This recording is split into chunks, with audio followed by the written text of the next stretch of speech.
Reserve বনে ঘুরে বেড়ায় এক ধরনের গাছ। ইকুয়েডরের রাজধানী কুইটো থেকে প্রায় ১০০ কিলোমিটার দক্ষিণ পূর্বে এই বন। ইউনেস্কো ঘোষিত সংরক্ষিত এই বনটিকে বলা হয় হার্ট অব দ্য ইউনেস্কো। এ বনেই এক অদ্ভুত গাছের সন্ধান পেয়েছেন স্লোভাক ইনস্টিটিউট অব সায়েন্স ব্রাতিস্লাভার জীবাশ্মবিদ পিটার ভ্রোসানস্কি। একদিন প্রায় ৩ ঘন্টা গাড়িতে, ১৫ ঘন্টা নৌকায় চড়ে, পায়ে হেঁটে ও খচ্চরের গাড়ি করে জঙ্গলের গভীরে প্রবেশ করে এসব গাছের সন্ধান পান। এগুলো এক ধরনের পাম গাছ।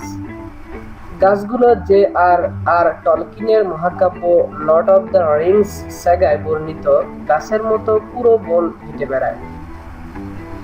বিষয়টি নিয়ে অনুসন্ধান শুরু করেন ভ্রোসানস্কি।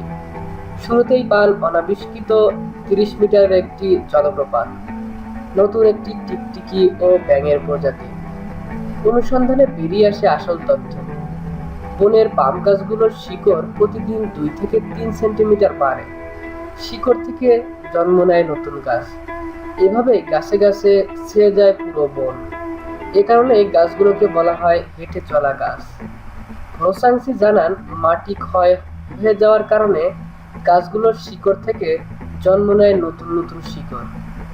নতুন শিকড়গুলো মাটির প্রায় ২০ মিটার পর্যন্ত ছড়িয়ে পড়ে। তা থেকে জন্ম নেয় নতুন গাছ। তিনি জানান, ঠিকমতো সূর্যের আলো এবং উর্বর মাটি থাকলে একটি গাছ জন্ম নিতে সময় লাগে প্রায় ২ বছর। দীর্ঘ ২ মাসের বিপজ্জনক অভিযানে প্রায় ১৫০ প্রজাতির নতুন জীবের সন্ধান পান তিনি।